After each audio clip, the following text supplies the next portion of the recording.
Elena Moore stood tall. Everything about her screamed control. As the chief attorney of Blake and Moore, the firm managing the estate, her role that day was to ensure the funeral proceeded with decorum. No scandals, no surprises. But she didn't know the biggest surprise of the night had already crossed the mansion gates.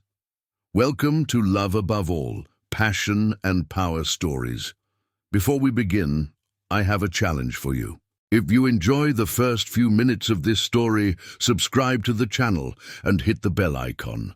A rejected heir, a relentless attorney, an empire on the brink of collapse and desire. Julian Blake showed up at his father's funeral like a lightning strike in a clear sky, and with him, he brought a secret capable of turning the corporate world upside down. Elena Moore had always been the guardian of rules, until she met the man who came to break every one of them. Between blackmail, hidden wills, and a forbidden love that could destroy reputations, this story will grip you from start to finish. How far would you go for justice? And how far could you resist for love? Ready to begin? Then let's go. It was raining in New York, but not just any rain. It was the kind that scrubs the sidewalks with fury, as if the sky were trying to spit the sins of the living onto the dead. The funeral of Reginald Blake, founder of Blake Enterprises, and one of the most influential men in the country, was both discreet and luxurious. The main hall of the Fifth Avenue mansion was filled with black suits, expensive dresses, and sharp whispers. Elena Moore sat upright, hands clasped on her lap, hair in a flawless bun. She wore black with minimalist elegance. Everything about her screamed control. As the chief attorney of Blake and Moore, the firm handling the estate, her role that day was to ensure the ceremony ran with dignity. No scandals, no surprises. She had no idea the biggest surprise had just crossed the gates. Julian Blake entered like a blade, slicing through sterile air. Soaked from the rain, without an umbrella, wearing a dark suit that clashed with the luxury around him, he walked through the hall with steady steps, ice-cold eyes, and an unreadable expression. Heads turned. No one recognized him, but everyone felt him. Elena was the first to intercept him, driven by instinct or something more primal, more ancient, like her body had sensed a presence her mind hadn't yet processed. "Sir, this is a private ceremony," she said firmly. He looked her in the eye, and her world wavered for a second. Grey eyes, cold and fiery at once, a nearly invisible scar on his jawline, like a quiet signature of pain. "I know," he said, voice deep. "I came to say goodbye to my father." Elena frowned. "Excuse me?" "Reginald Blake, founder magnate, and the man who abandoned me 30 years ago." Murmurs sparked like flint. Tension ignited.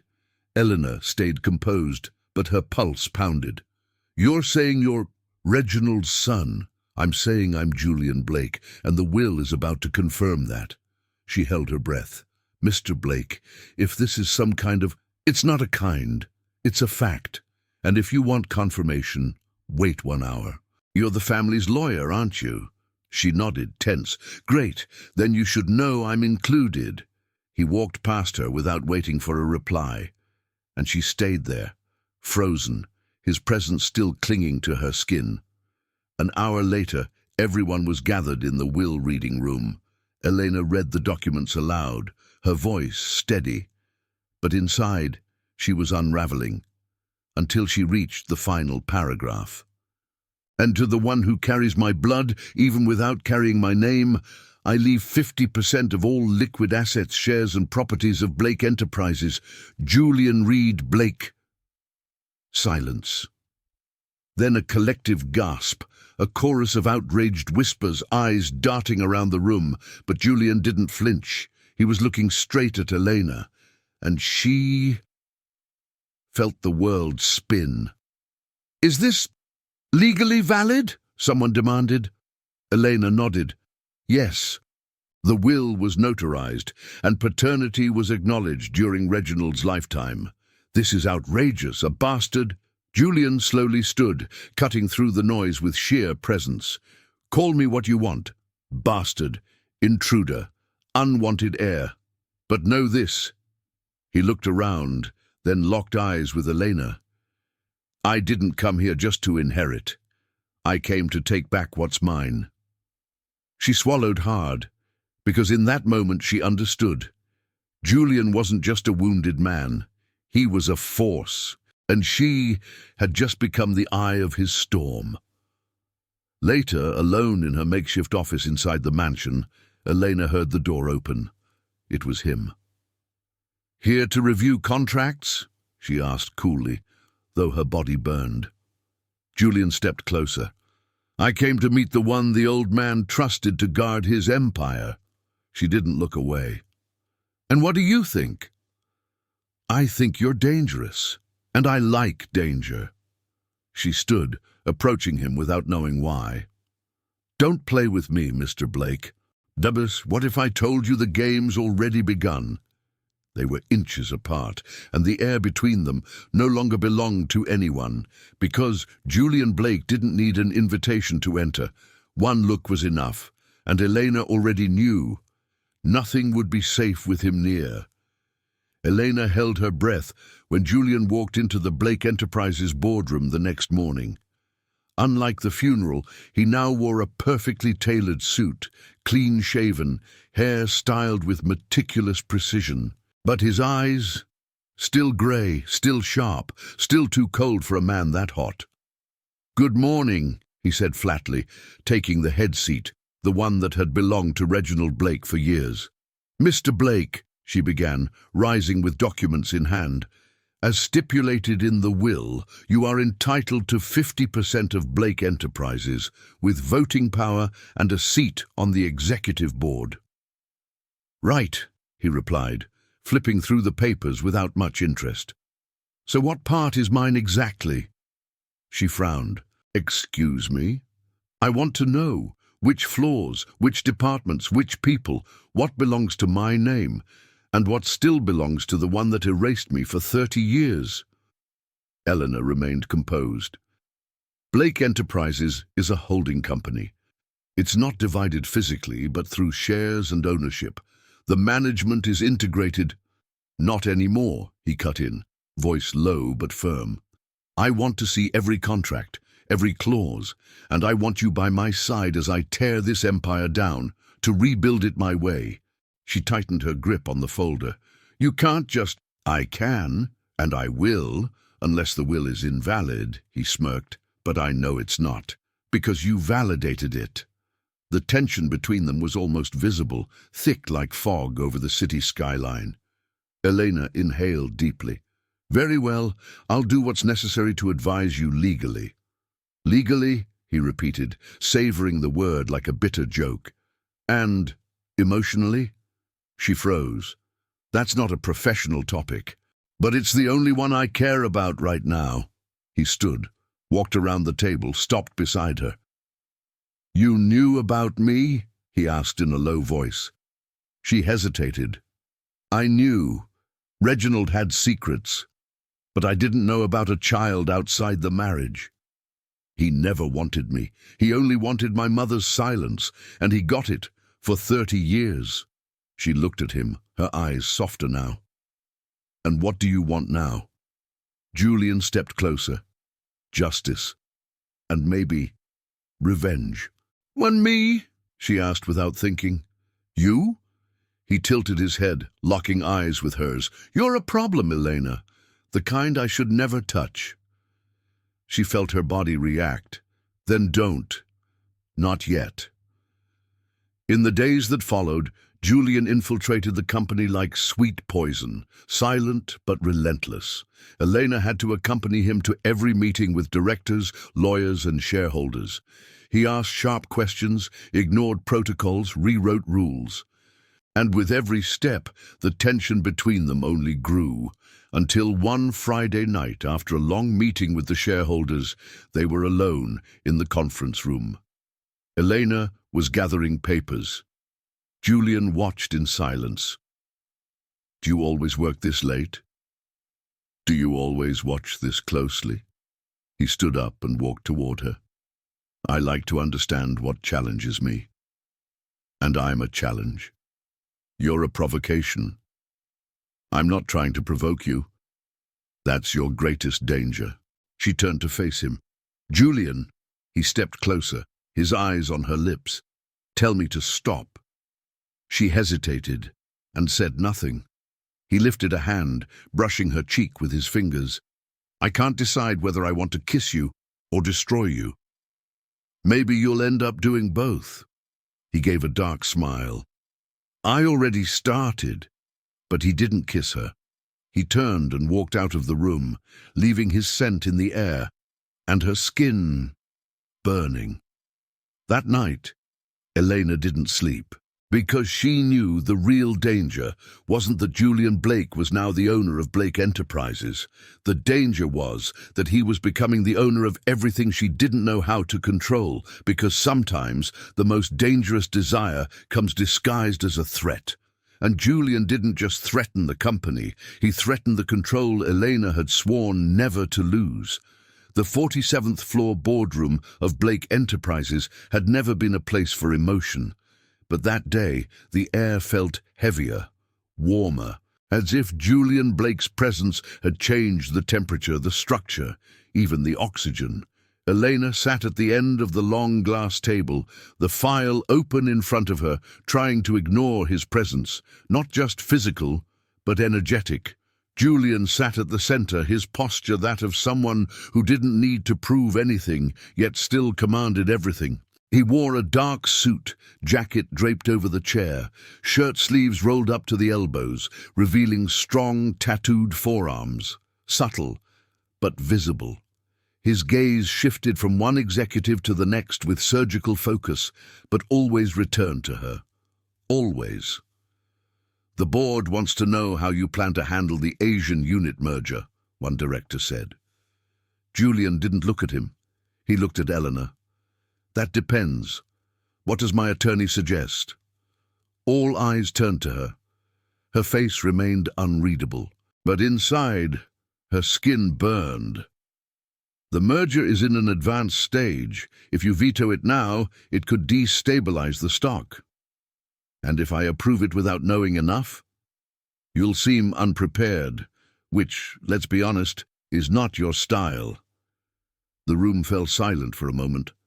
Julian smiled. Lead the negotiation with the Hong Kong office, Elena.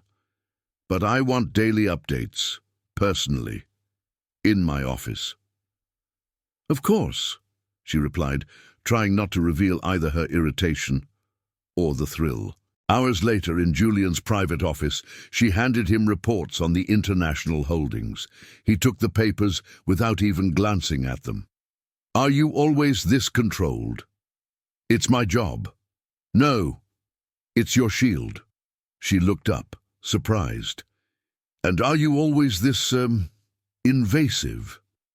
Only when something interests me too much. She approached slowly, her heels echoing against the marble floor. Are you implying I'm part of your strategy? I'm saying you're the kind of woman a man like me should never want. And yet...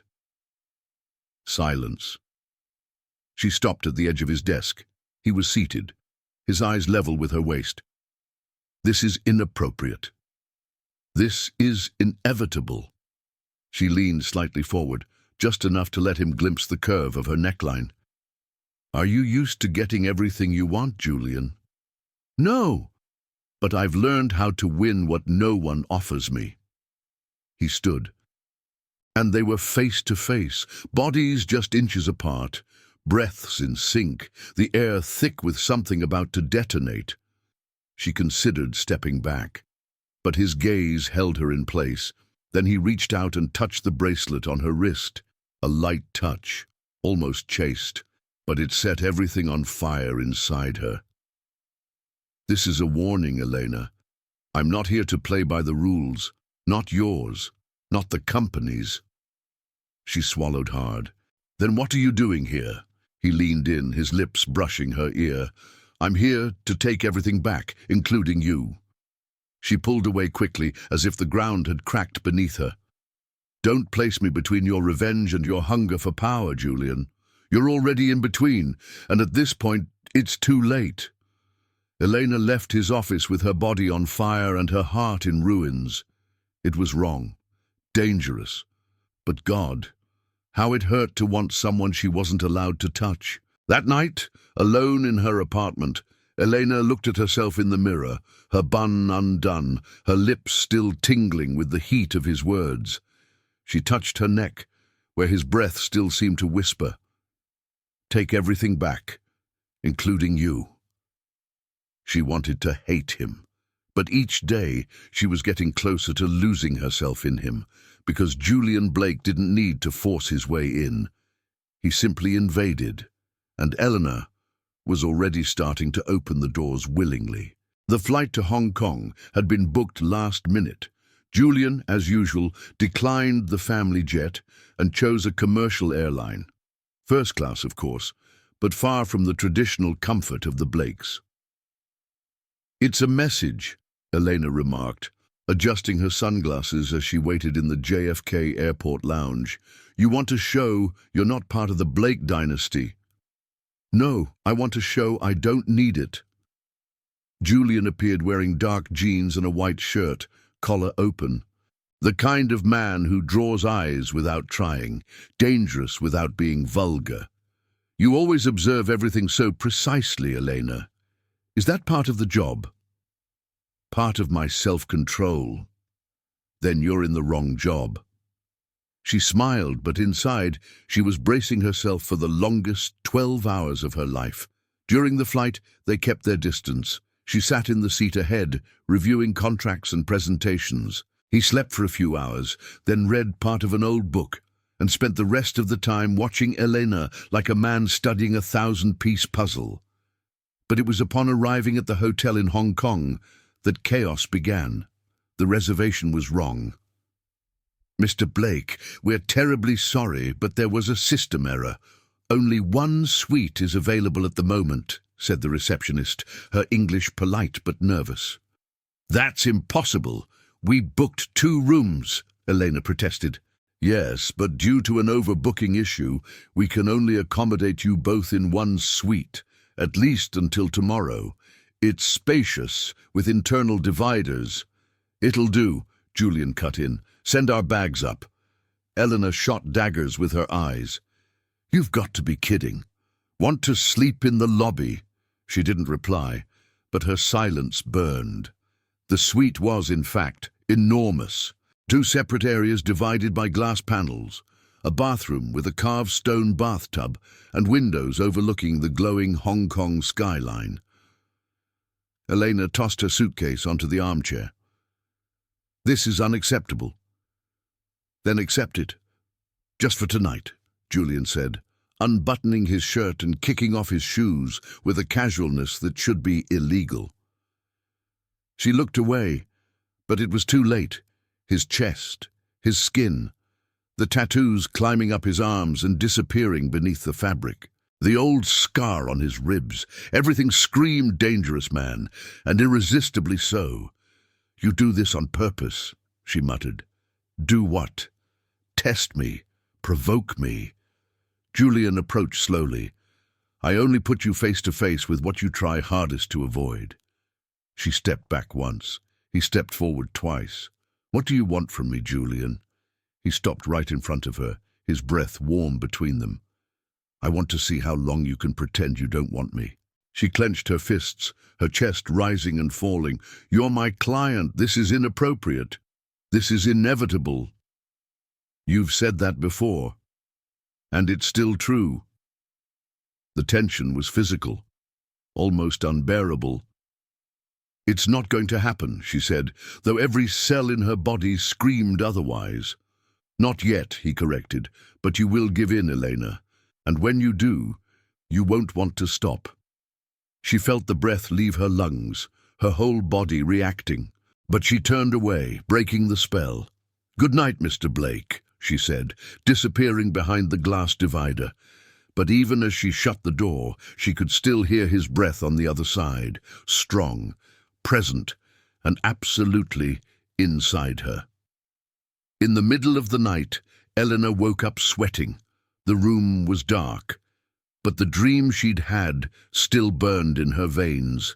Julian, his hands, his mouth, the way he dominated her without even touching her.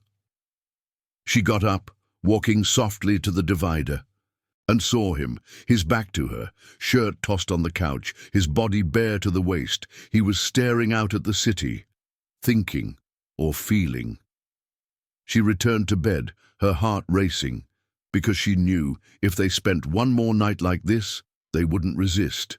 And she didn't want to resist anymore, because one night sharing a suite with Julian Blake wasn't just a temptation. It was the inevitable downfall of a woman who had mastered hiding what she wanted most. The following night came with pressure and sparkle.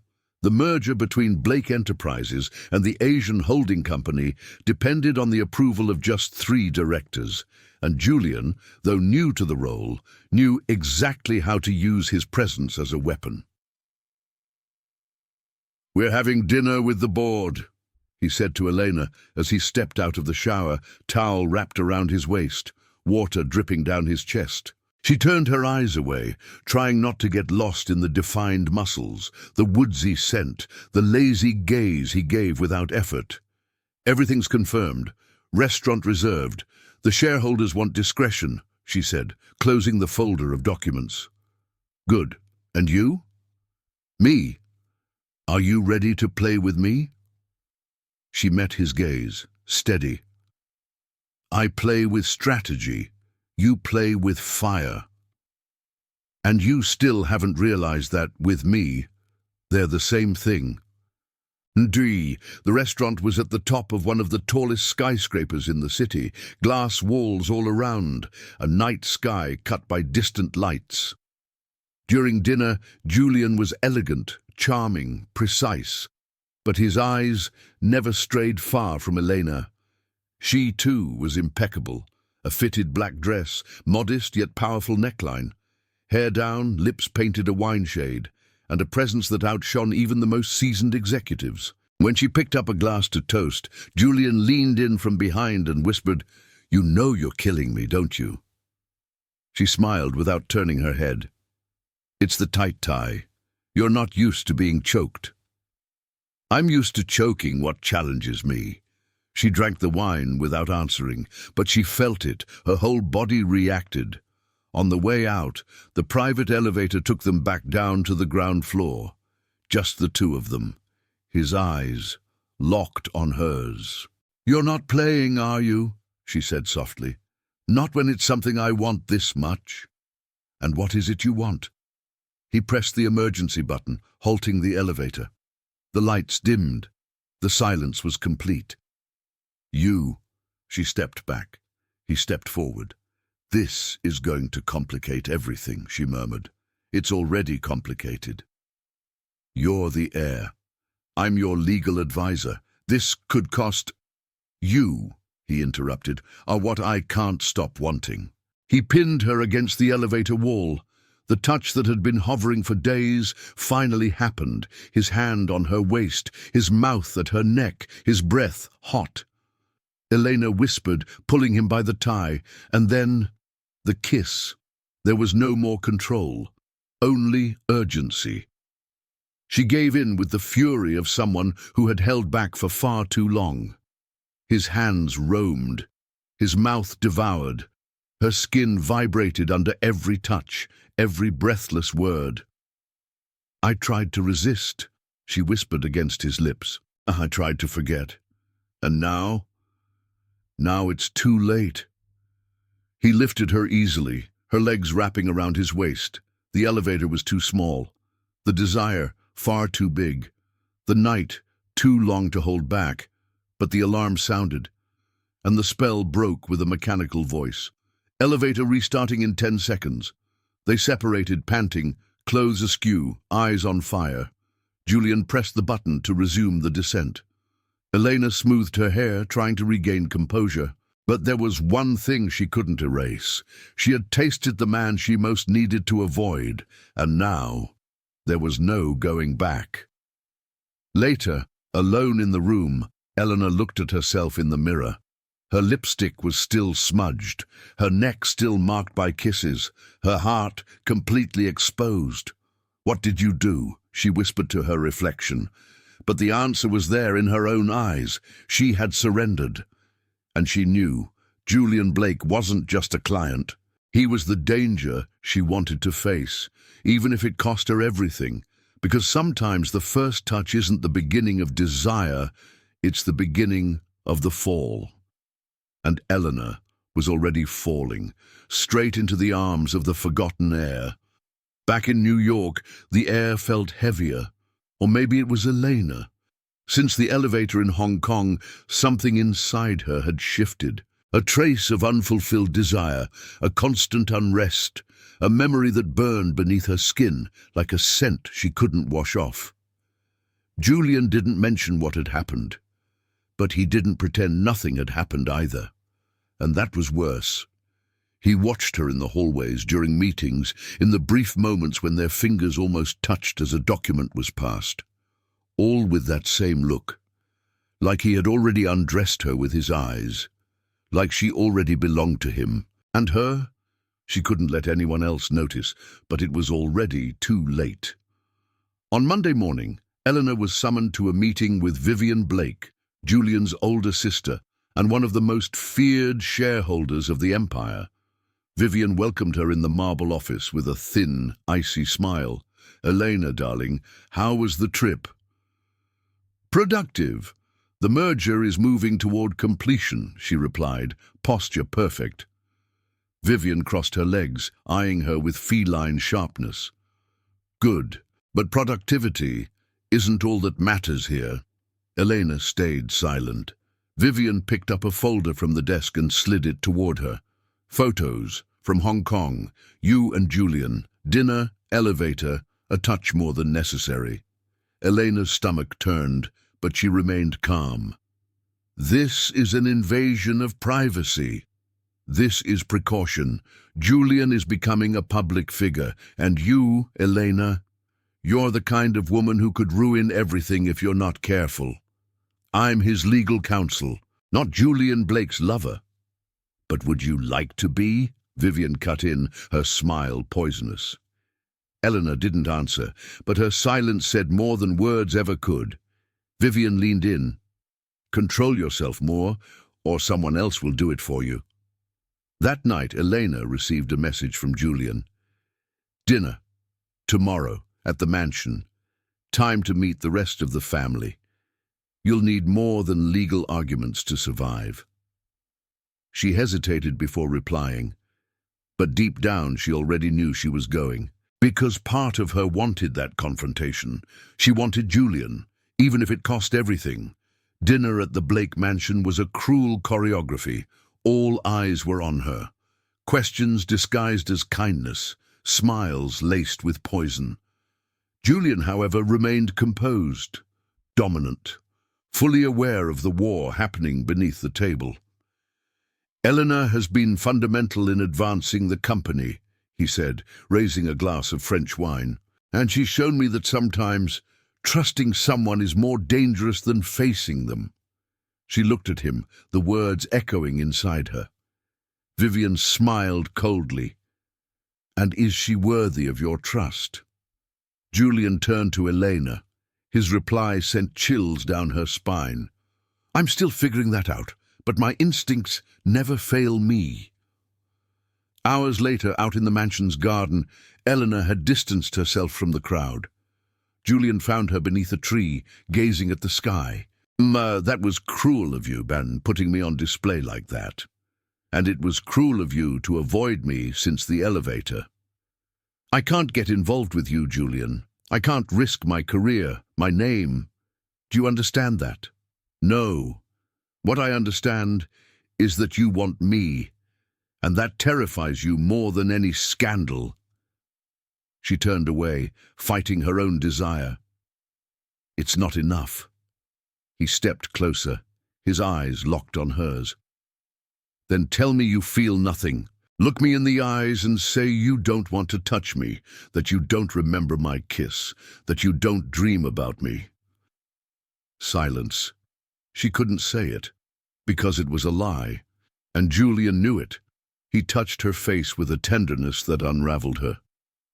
"You can fight everything, Elena, but not us." Then he kissed her again, not with urgency, but with a promise that he wasn't going anywhere, because some passions are born from chaos, but they survive because of truth. And the truth between Julian and Elena was impossible to deny. The next morning brought a rare sense of peace. Elena woke to the smell of coffee coming from Julian's penthouse kitchen. Natural light poured through the glass windows, bathing the marble floor like an invitation to an illusion of normalcy. She wore only one of his shirts, loose, soft, scented, her hair a mess, her skin still warm from what they had lived just hours before. Desperate kisses, silent promises, a night where their bodies finally said everything their lips couldn't yet confess. But that moment wouldn't last, because the past always finds a way to knock on the door. Julian waited for her in the kitchen with 2 steaming mugs. His smile was genuine, light, but his eyes already knew. "I need to tell you something." Elena felt her stomach tighten. "Is this the classic we'll talk later thing?" "No, it's now." She sat at the marble counter, crossing her legs. "Go on." He took a breath, his fingers tapping lightly on the mug. Before Reginald officially acknowledged paternity, there was a process, long, painful, and dangerous. Dangerous? Because it involved money, and a woman named Marissa Grant. The name landed like poison. "Who is she?" "She handled the financial agreements between Reginald and my mother. Lawyer, brilliant, ambitious, and totally willing to sell her soul for influence." Eleanor frowned. She tried to block the paternity. She tried to use the process to blackmail Reginald. She wanted a cut of the inheritance. In exchange, she'd keep my name out of the will. And how was it resolved? He paid her, but too late. The will had already been changed.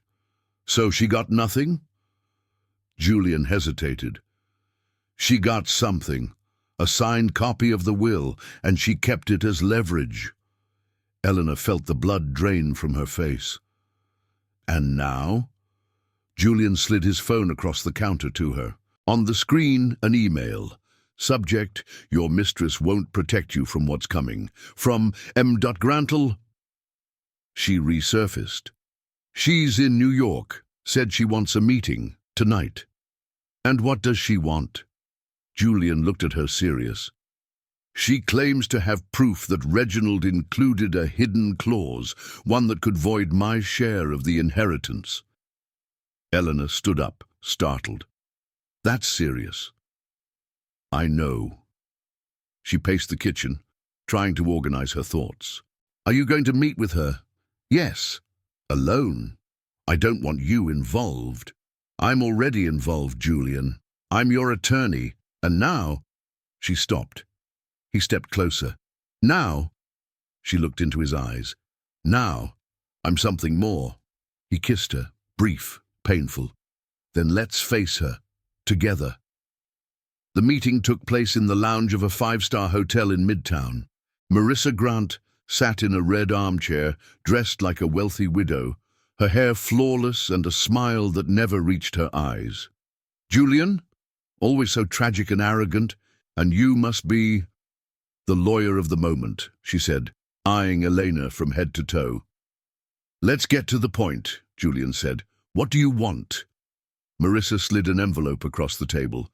$1 million in 3 installments, offshore transfer, and I disappear. Elena picked up the envelope. Inside were copies of the alleged addendum to the will, but something caught her eye. The signature. It's odd, slanted, and this flourish. Reginald always signed with 2 strokes, not 3. Marissa smirked, sarcastic. "You think you can prove it's fake?" "I think I can," Elena replied coldly. "And I can have you arrested for extortion." Marissa stood. "Careful with your tone. The media would love to hear that the bastard and the lawyer are sleeping together while hiding documents. Julian stood as well, facing her. Try it, and the world will find out what you did with Reginald's trust fund. It's all on record. Silence. Marissa froze for a second, then picked up her purse and walked out. But she left something behind, a silent warning. This wasn't over yet.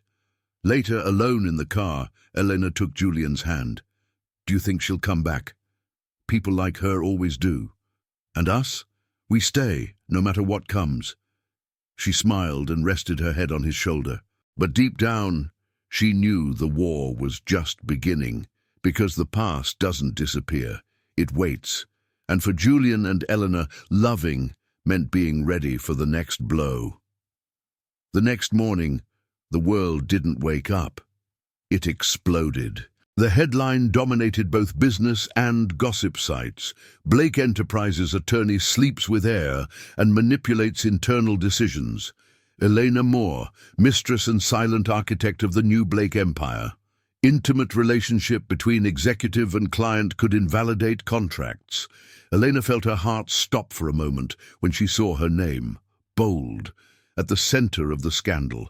On her phone screen, a flood of messages. Co-workers, journalists, friends, even distant relatives. They all wanted to know the same thing. Is it true? But worse than the world's eyes was the call she got from the board president of Blake Enterprises. Ms. Moore, you are temporarily suspended from your duties while we investigate a possible breach of ethical conduct. Please do not approach company headquarters until further notice. The voice was dry, surgical, no room for defense. Elena hung up and stared at her reflection in the mirror. Light makeup, hair down, eyes shattered. She knew who was behind this. Marissa. It was retaliation for confronting her head-on, but this time the bullet had hit the heart of what mattered most, Elena's career, her reputation, and maybe the man she loved.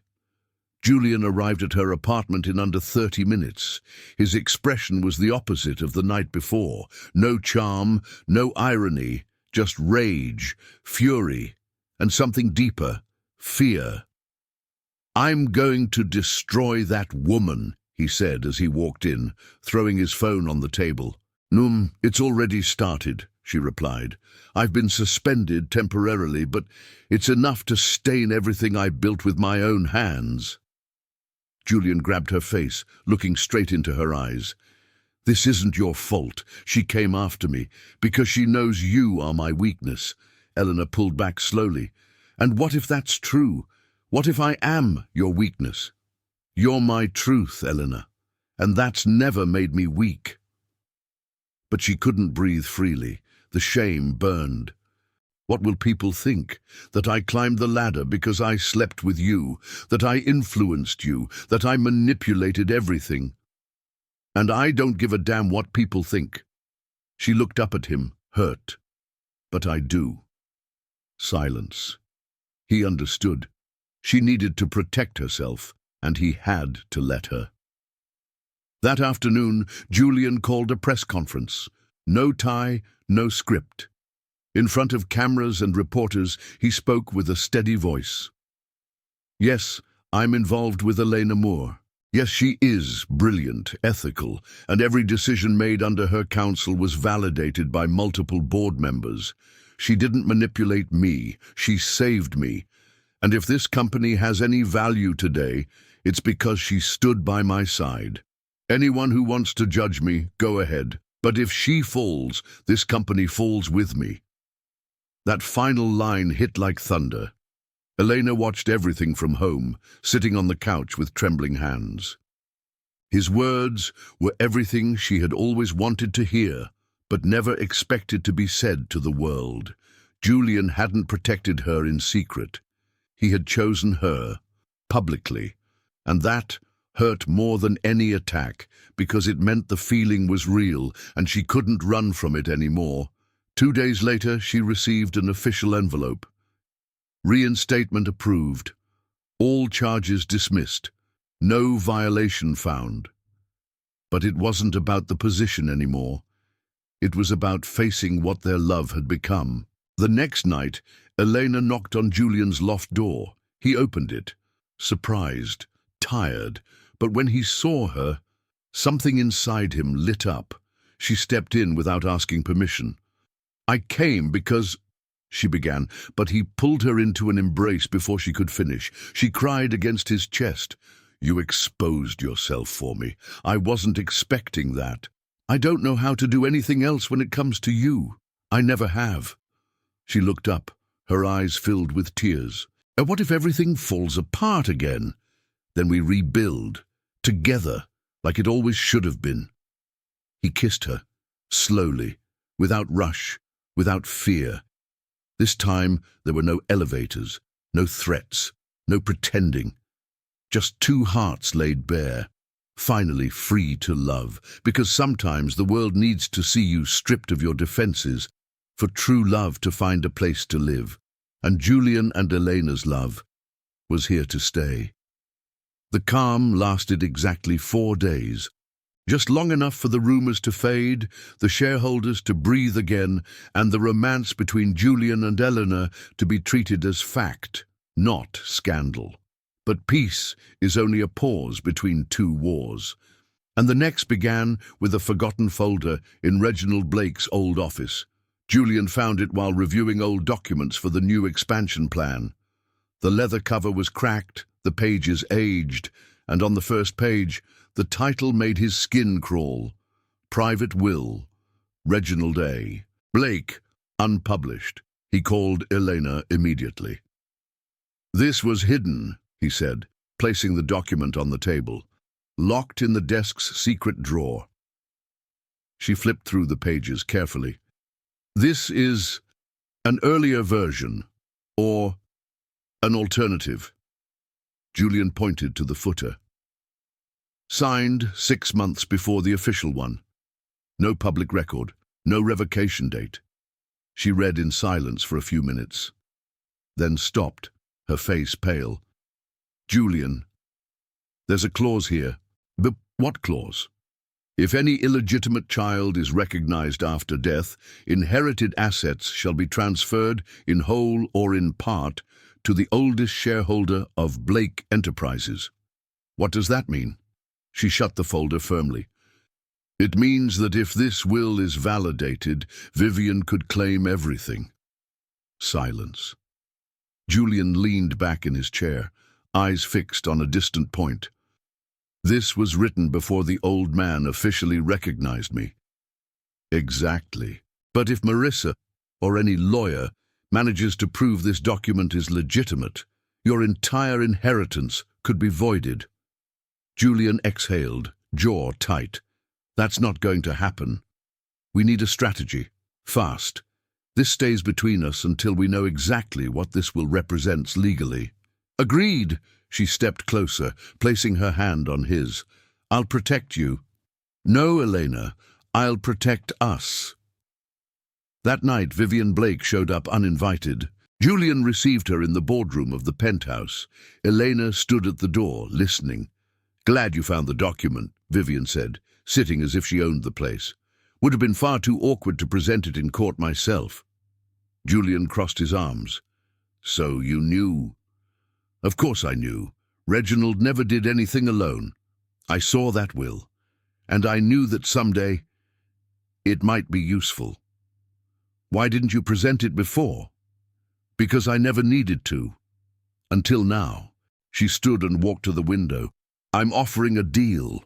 Julian raised an eyebrow. "You offering a deal? That's new."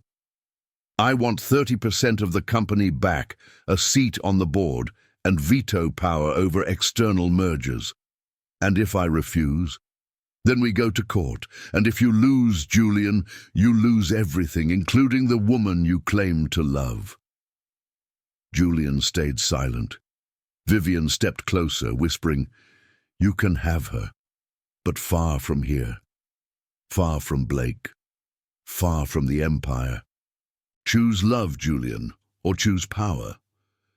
She left without waiting for an answer, but the poison lingered in the air. Elena walked in shortly after. Julian looked at her, and for the first time, he looked tired. "You heard?" "Yes." "What would you do in my place?" She approached slowly. "I already made my choice, Julian. I chose you, even when it meant losing everything I built. But now, it's your turn. I won't sacrifice you, and I don't want you to sacrifice yourself for me. Nay, but I want this empire. I want your name at this table. I want the world to know we won." She held his face firmly. "Then let's fight, together, for the company, for the truth, for our place here." He kissed her, urgently, painfully, fiercely. If she wants war, she'll get war. The next morning, Julian sent a statement to the board.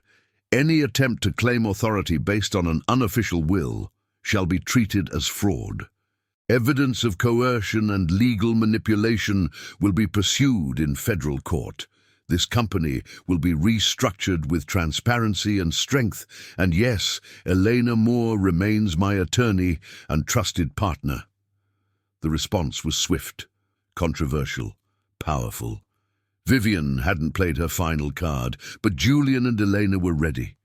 Because sometimes the strongest kind of love is the one willing to face whatever comes, even if what comes could destroy everything. The courtroom was as silent as a cathedral before a sacrifice. Julian adjusted his dark suit, eyes forward, hands clasped on his knees. Beside him, Elena, poised, elegant, with the look of someone who never loses, even when she's bleeding inside. Across the room, Julian Blake, impeccable posture, frozen expression. Next to her, Marissa Grant, dressed in black, as if mourning something she hadn't yet lost, or perhaps something she never truly had. The judge entered. All rose, and the war began. "Your Honor," Vivian's lawyer began, "our client presents a legitimate document, predating the registered will, in which Reginald A. Blake conditions his inheritance on the absence of any illegitimate heirs recognized posthumously. Julian Blake, recognized only months before death, renders the official will invalid." "This is an attempted usurpation," Elena countered, rising to her feet. "The recognition of paternity was legalized with notarized documentation, DNA evidence, and an official signature. The later will was registered according to law, while this alternate document has no notarized record. Furthermore," she stepped to the center of the courtroom, "we submit proof that Ms. Marissa Grant obtained and withheld this document illegally, intending to use it for future extortion." She handed the judge a sealed file. Inside were records of suspicious banking activity between Marissa and an anonymous offshore account in the Caribbean. Marissa went pale. Vivian remained upright, but her gaze wavered. Julian was called to testify. He walked to the center with steady steps, took the oath, and faced the judge with the same courage he'd used to face Reginald's rejection for decades. "I didn't grow up with the Blake name. I grew up with its absence, with silence, with scorn. But I am blood, and I was acknowledged by him while he was still alive. He called me his son, looked me in the eyes before he died, and said, 'You'll be better than I ever was.' Everything I've done since then has been to honor that name. And for the first time in this family's history, with truth." Complete silence, until the judge declared, "The court will recess for 30 minutes to deliberate." In the hallway, Eleanor took Julian's hand. "Are you ready?" "Never, but with you, I always feel capable." She kissed him gently. "And if we lose, then we start again, just you and me. And if we win, then we show the world that love and power can go hand in hand." 30 minutes later, the verdict. After reviewing the documents, testimonies, and submitted evidence, this court finds the official will valid. The prior version is deemed invalid due to lack of registration and suspected fraudulent acquisition. Julian Blake retains full rights to Blake Enterprises. Case closed. The courtroom burst into murmurs. Julian closed his eyes for a moment. When he opened them, something had changed. Peace. Vivian left without a word. Marissa was escorted out by officers, now formally charged with attempted extortion. And Elena? She smiled because she knew they had won. Not just the case, but the story. Weeks later, Blake Enterprises was once again in the spotlight. This time for the right reasons. New leadership, new expansion, and a new couple at the helm of the empire. Julian Blake, the forgotten heir, Elena Moore, the woman he chose and who chose to stay. At a classy cocktail party celebrating the company's new chapter, Julian took the stage. For years I heard that love and business don't mix, that the heart is a risk. But I've learned that the real risk is denying what makes us human. Today, I not only honor the name that was once denied me, I build a legacy beside the only person who never needed power. To be powerful. He looked at Eleanor. She smiled, radiant, triumphant, loved and whole. That night alone, he pulled her close and whispered in her ear, "The company is ours, the name too, but what really matters is who we are away from all this." "And who are we?" She kissed him with a smile. A story no one expected, but one no one will ever forget. Because the heir might be forgotten, but true love, once recognized, leaves a mark forever. On the name, in the blood, and on the skin. 5 years later, Blake Enterprises now occupied 3 full floors of the tallest tower in Manhattan. The name Julian Blake had become synonymous with ruthless strategy, bold innovation, and a type of leadership many thought impossible in a world driven by greed. But what few knew was that it was all built on a foundation stronger than any contract. Elena. She walked the glass-lined corridors of headquarters with the same elegance as ever, but now with something new in her eyes, serenity. Her name now stood beside Julian's as co-president of the company. But more than that, she was a wife, a mother, a partner, and a living legend among the new generation of executives.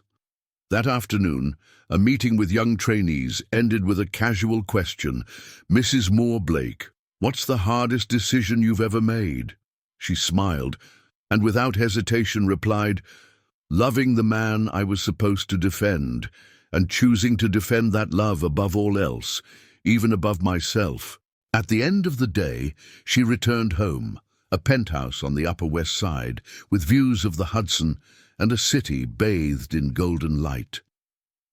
Julian stood on the balcony, no jacket, a little girl with light brown hair on his lap, giggling as he read a story aloud. "The lawyer princess and the bastard prince?" Elena teased, arms crossed with amusement. "Apparently, that's our daughter's official narrative," Julian replied, kissing the girl's cheek. "She loves drama. Must take after you. Oh, or you. No one makes it here without a little scandal in the resume." The little girl, Olivia, ran to Elena with arms wide. "Mommy! Mommy! Daddy said you saved the castle." "He's right," Elena said, kneeling down. "But a castle only matters when you have someone to share it with." Julian came from behind, wrapping his arms around them both. "How about another heir?" he whispered in her ear, voice full of promise. "We're already raising a queen," Elena laughed. "But if you want, we can try for a king."